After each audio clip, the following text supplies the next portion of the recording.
C Club stands for the Students for Environmental Advocacy Club.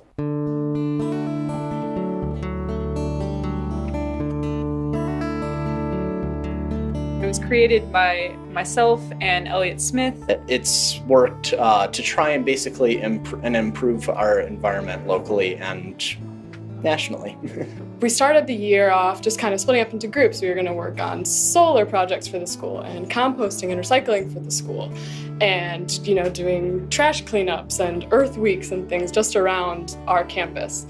And in November, Elliot and Kaysen had gone to the CCL conference. It was actually after our first Citizens Climate Lobby conference that we were inspired to keep doing environmental stuff with our peers and hopefully spread the idea that the environment is something that needs to be protected, and specifically Northern Michigan's environment. I got involved in C Club because I really care about the environment. It's something I've been trying to figure out for a while. Like, why did I get interested in climate change? This is an issue I've been really passionate about for a really long time. I've been a part of Citizens Climate Lobby for several years now. And I've always been really passionate about working with the environment, so it felt natural to join the club. Part of it is growing up in Northern Michigan. It's really given me an appreciation for nature, and climate change is something that's going to have some heavy impacts on our natural world. So two of my good friends, Kaysen and Elliot, were the ones who originally founded it, and I've always had really big environmental concerns, especially with all you're the future generation, and this affects us the most, obviously, because we're going to have to deal with whatever repercussions of this. So, it was hard not to get involved. I really want to protect the lakes. I want to see this addressed. It's a little bit confusing. So we were lobbying, my mom and I, in November, and Elliot and Kaysen came along with us on that trip. Going to the meeting, Elliot and Kaysen were really empowered, just as I was when I first started lobbying, and they recognized that this was an experience that they wanted to share with the rest of the club. They mentioned it pretty early off the bat, maybe this is a slight possibility, but then it actually happened. They told the rest of the club about it, and I thought that was a super cool possibility and experience that I could have. We basically cleared it with Citizens Climate Lobby that it would be okay for another sort of small school club to sort of come with them to DC and lobby with them. And then by the time kind of Christmas and January rolled around, we were fundraising to go in June to the conference. They prepared, and we met with Bergman this past June. What happened was we had some plans for what we were going to do. We had one of our members, Delaney. She had a pretty emotional story, so we wanted her to tell that. And afterwards, we kind of had this weird silent patch. Originally, we were going to save our ask to the end, and our ask was that we wanted Representative Bergman to join the Bipartisan Climate Solution Caucus, but there was kind of a quiet moment, and since he seemed like he was listening, I thought, well, why don't we ask him now, and then we can just, instead of just putting it off and him being like, okay, what do these kids want from me? We might as well just be upfront about it, and then we can kind of alleviate his concerns or answer questions about it. I said, all right, well, we're here. We want you to consider joining the Bipartisan Climate Solution Caucus. And so he kind of gave us this look. He's kind of thinking. And that's actually when the talk started to go a little bit sour, when we were worried that he was going to shut us down, because he started talking about how there's 500 plus caucuses in the House and all this paperwork. And we're like, oh gosh, he is definitely not receptive to this. And he's like, but you know what? I'll give you this. Yeah, I'll join. And we're like, what? Not only did he join the caucus, but he also had the idea for a follow-up meeting, which almost a full hour with directly with a congressperson is kind of a big deal. So we were like, wow. What Representative Bergman suggested of his own accord was that he would give us the summer to sort of prepare a business-like presentation on our policy. And then we would then, in short, present it to him in district at our high school. The most hopeful outcome would be to convince Jack Bergman to bring this up for discussion. He is so inspired that he embraces carbon fee and dividend, which is Citizens Climate Lobby's preferred legislation. and that he wants to ultimately sponsor the bill. And because of this, he brings it to the Bipartisan Climate Solutions Caucus. It's a very harsh climate, and I don't expect it to get passed just because of our meetings and our proposal. But I'm still very hopeful because we've gotten a lot of support from both sides of the aisle, and I can definitely see it being passed over the next 2 years. The outcome that I really wish for with this is just for people to start talking about it more.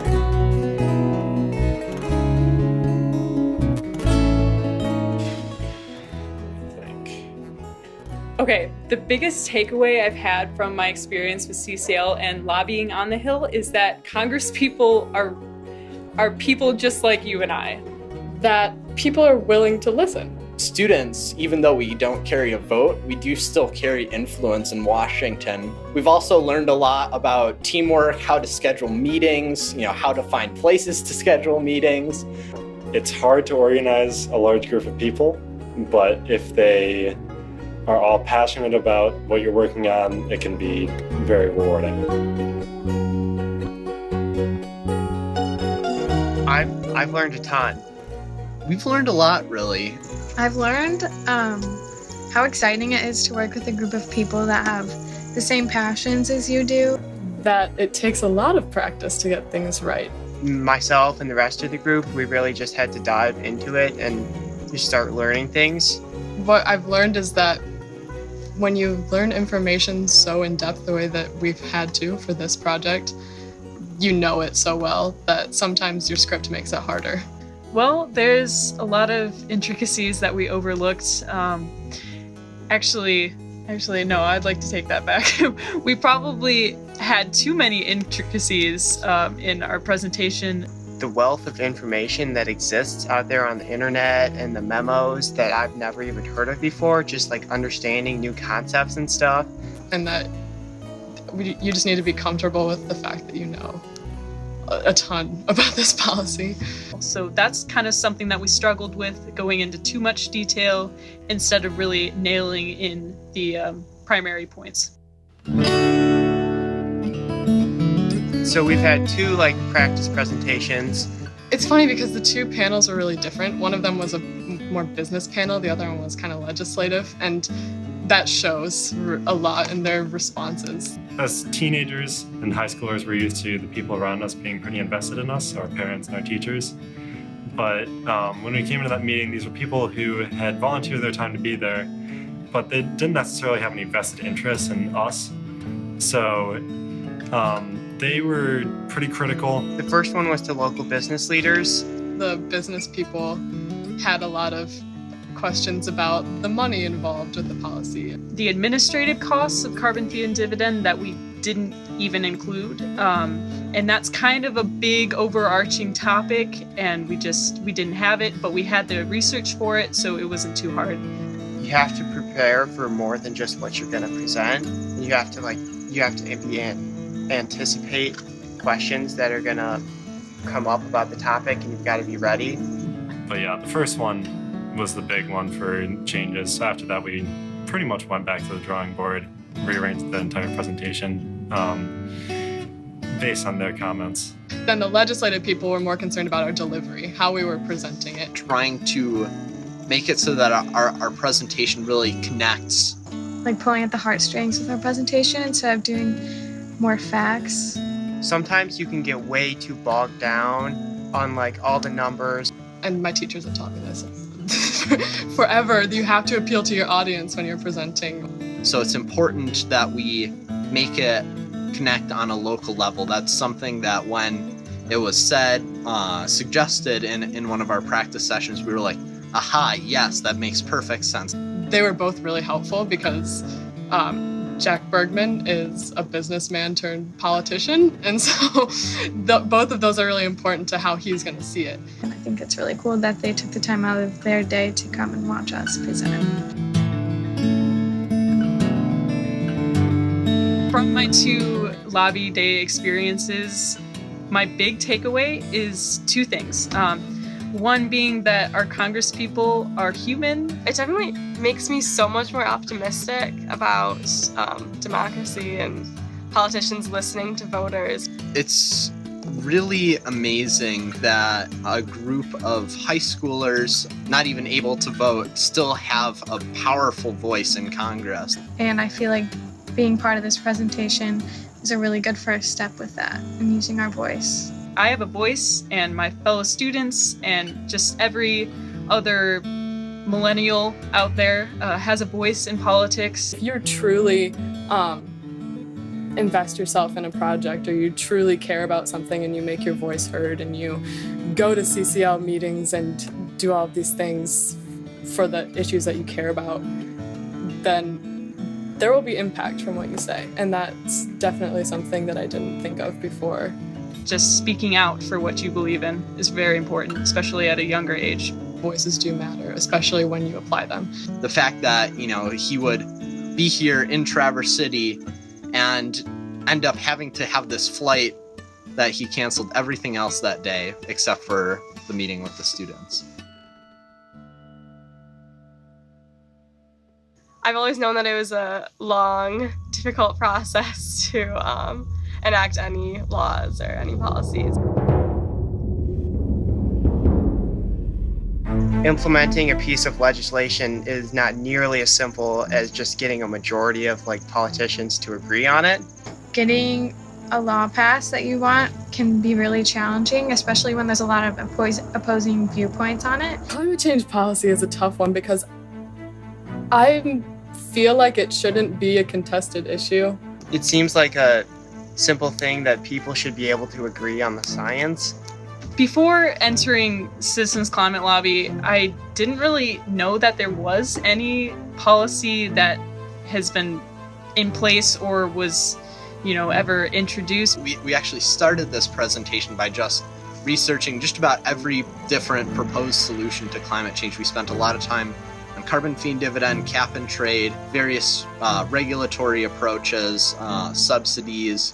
When I found out about this policy that stimulates the economy and tries to eliminate market bias, that was something really appealing about it that I had never seen before. Compromise, that's it's all about compromising and kind of molding it. It's a bipartisan solution, it's a nonpartisan solution, so That's why I joined CCL. I wanted to do something that I thought is right. I just thought that we'd be doing small projects around the school. They were tentative, they were not really sure of themselves. The students are bright and they're kind and cooperative. I have loved how they work in a truly collegial fashion. By kind of coming together and practicing and thinking deeply, they have gotten more and more self-assured and feel like they really can make a difference. This is the kids. They did this. This is not an adult-guided experience at this school. They really just took what they wanted to do and ran with it. They put their best into this, and I think at this point you just kind of let it play out, and I have a lot of confidence that it'll go well. There's been a lot of work that's gone into this, and we'll see how the conversation goes, but feeling good. This experience of watching them just take ownership of their community and of things that they're passionate about has really inspired me as to what high schoolers can accomplish. I'm going to tear up because it has truly been probably the most meaningful experience of my life.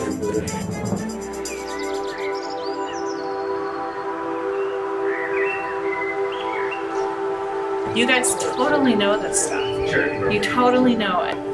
And then just remember, you're speaking from your heart to your best part to their best part, okay? There's some nerves, but I don't know, we've practiced it so many times and perfected it so much that I feel the most prepared that I probably could ever feel going into this. So The presentation has really come together and we're ready to go. This is what you guys can do by educating, speaking respectfully, and walking in a constructive way with your members of Congress. I'm feeling really excited, and I think I'm feeling pretty confident about the presentation. I'm excited.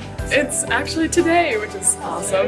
It's been so long in the making, and we're finally here. This is really what democracy should be about. And it's really democracy at its finest. And I know that sounds all idealistic. Go carbon dividend. 1, 2, Carbon dividend. All right.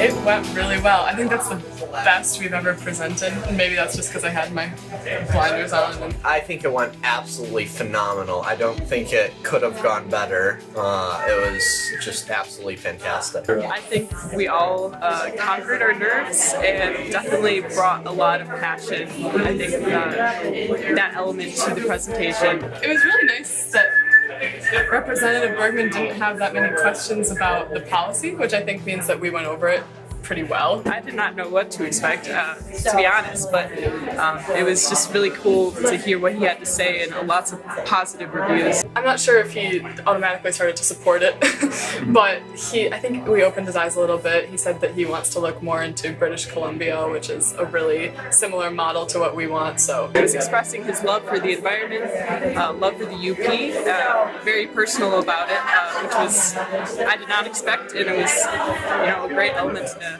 presentation. We did such a great job presenting. It's an awesome feeling, and it's really nice to have it over. It met and exceeded my expectations.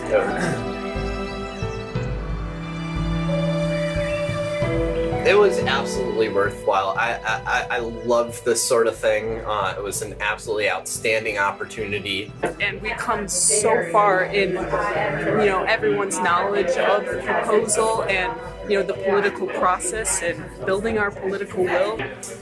It was just worth it to go because I knew my stuff when I came here and I was just ready to go up, present. It was all great. We were able to communicate effectively. We were able to prepare not only a presentation that covered everything that we needed to cover, but it was also very cohesive. It seemed to flow really well. It is very rewarding at the end. I think I shed a few tears. I was really happy. Yeah, it was a thrilling experience, and I'm just so happy that it went so well. Came out of that feeling like we killed it. Don't think it could have gone much better. And then a couple weeks later, finally got the payoff of the official announcement coming up. He joined the caucus. It was really cool. It was just nice because you never know. I mean, we were in the meeting in June and he said, I give you my word, I'm gonna do this. And we're like, wow, that's awesome. And then we're like, oh wait, what if he actually doesn't do it? That would really stink.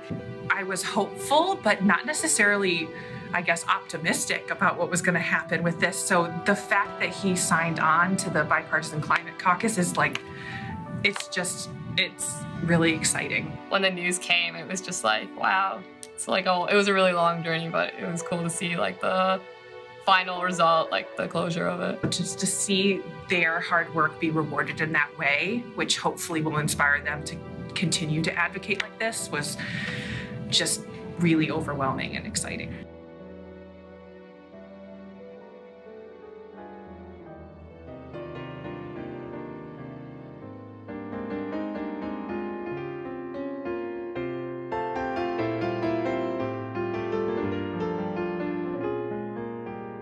The takeaway is that if you're not afraid to just put yourself out there a little bit, then there's nothing that's stopping you from making an impact.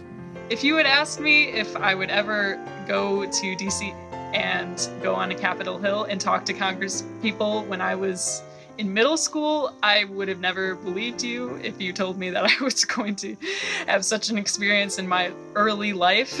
We didn't necessarily see eye to eye with everything with Jack Bergman, but we really created a relationship and had really meaningful conversations. And it was really cool that, we got to talk to a representative and we're just kind of some high school seniors and made a big difference. It's definitely influenced me to my perspective and keeps me humble, definitely. And I don't know, I definitely see the media and politics very differently than I did.